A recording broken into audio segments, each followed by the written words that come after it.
Hi, I'm Sebastian, the artist for the Jam Crab channel, and I wanted to take a moment to just thank you for watching and to um, try to answer some of the questions that I've been getting about why I draw what I draw and the, the style, basically, why I why I use the techniques I do to explain my stories in the drawings. And anyway, so I had a blank sheet of paper, and I just wanted to kind of sketch out, try to explain a few things about why I think I do what I do. Okay, so I figure it falls into like a couple of categories. So say for example, number one. Can you guys see? Oh, too much light. Too much light. Lower light, so you could see the pencil on the drawing. If the drawing's too lit, if it's lit too well, you can't see pencils. Okay, so number one, action. I think a drawing's boring if there's nothing happening in the drawing. So action is one of the things I always try to incorporate into what I'm drawing. Could be a nut falling off a bolt. It could be a fluid flowing through a pipe, electricity through a wire. Um, Lots of different stuff going from point A to point B. So I mean, I think action is like paramount with all of my drawings. I even invented creatures to incorporate to use action when the drawing is static, like a still life drawing, a 101 art class, still life, you draw still life. And my drawings, when I went to college, I somehow weaseled in. I wasn't an art student, I was a computer science student. I somehow weaseled into an art class, a couple of art classes, and had to show the instructor my portfolio just to get in the class. Because by then I had compiled a bunch of drawings, maybe 1,000 or more drawings. So I was always, the instructor stopped me one day. He was like, I forget his name. He was like, you know, your drawings always have like these creatures or these characters hanging from something, or why is there always somebody sawing off the leg of the stool that the live model is sitting on, you know, why do you do the things you do? And I never knew back then, back in the day. And now I'm having to come up with explanation as to why do you draw the way you draw. And excuse me, I just have to say, I'm into action, not so much action adventure, more like action like the world is always moving. There's always some kind of activity happening, the birth and death, the decay and growth, change of some kind.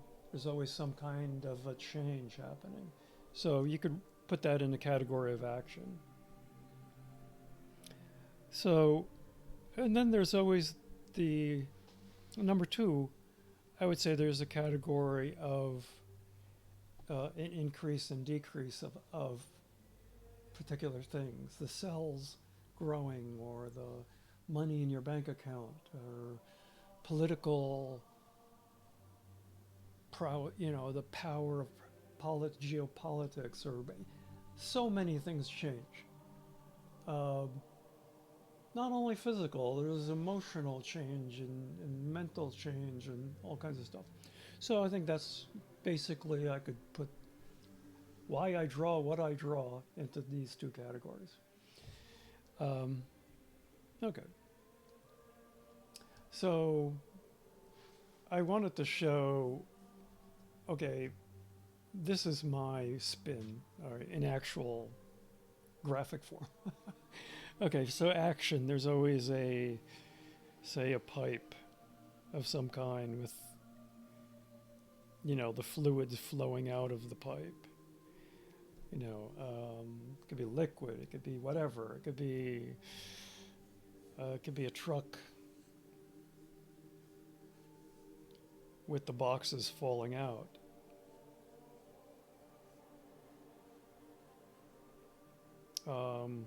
Here we go. You have motion. You have motion. You have some kind of something going somewhere.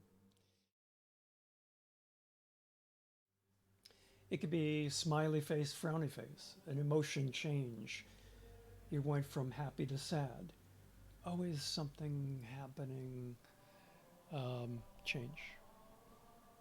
Let's say change. Change. Say increase, decrease. So, I mean, why don't I draw the still life, homogenized, non action drawings? I mean, yes, I could and I have, but I just don't feel like, well, my art is kind of in the category of cartoon. So cartoons typically show you something happening. So, I mean, that's the way I draw. And when I don't draw something in action, I get bored. And you don't want to get bored. You want to enjoy what you do. Enjoy enjoy the work you do. You don't want it to be boring, because once it gets boring, you're you're history. You're a sad case. You're a sad case if you're bored. So work should be kind of, I'm not saying fun, jubilant, like I don't sit around hysterically laughing about everything I draw. But if it brings a chuckle to me, I mean, I'm saying we're basically in the entertainment business. So if you're an artist of some kind, you're trying to bring pleasure to others. It's not a science. It's a cultural. It's an art form. So you're trying to bring some kind of understanding to your world, or some kind of joy of some kind. Yeah. You're dealing with emotions, in other words. So if my drawings make you laugh or feel well, in these times, in these hard times that we're going through now, good. It's exactly what I wanted. So I mean, you could draw motion in so many different ways. An electrical wire is action, adventure, maybe not, but action as far as something going somewhere. I usually draw electricity like that, something. If I could make sounds with drawings, that's what it would sound like.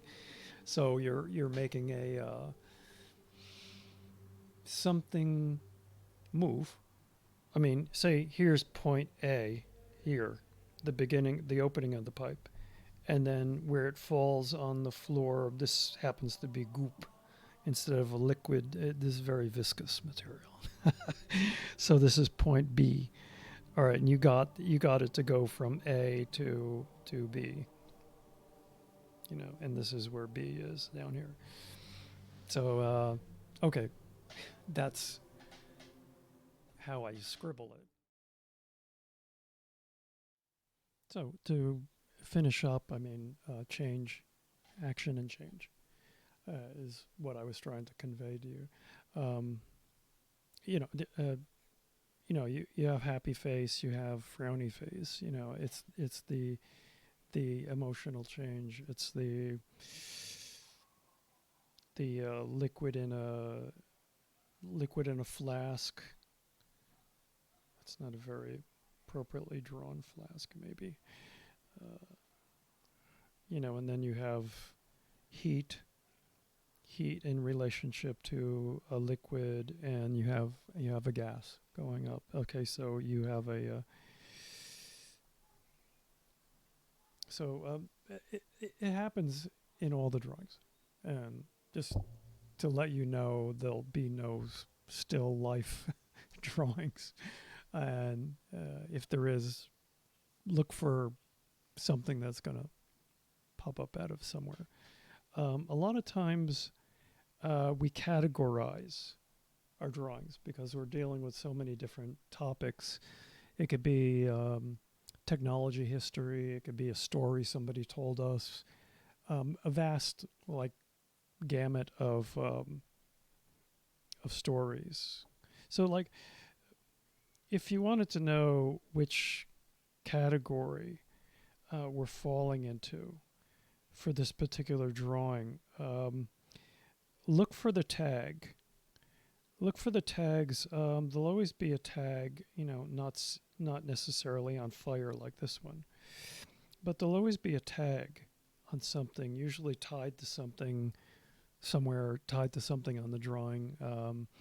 And we'll usually say, put the indicators like DJ, take the flames out of the way so you could read them. DJ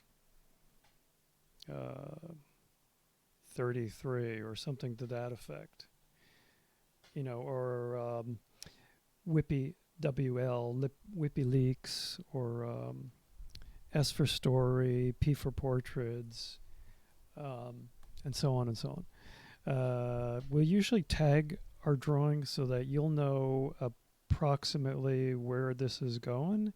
Is it a Dear Jammy? Is it a Whippy Leaks? Is it has some other category? We'll tag everything. You'll always look and see a tag on something in a drawing somewhere. So look for the tags to keep you informed about what you're actually viewing or which ones you want to view, or whatever, if you're particular. And again, I think that's a wrap up on the explanation, action, change. And I just want to say one more time, thanks for watching. And I hope to see you again. I'm doing more art department. If it's an art department, you'll see a Jam Crab AD tagged on it for Jam Crab art department. So if you wanted to see those, but we have all the playlists for all these categories. So if you wanted to go to a particular category, you just go to a playlist and just pick whatever you want. So I plan on making more informative videos like this. I can't really call these tutorials or how-to, but I mean, you might learn something. Especially if you're an artist, you might learn something about, or even if you're curious to know why or how I did that, I'll do these information videos about why or how. Okay, so all right. Look forward to seeing you again, and thanks.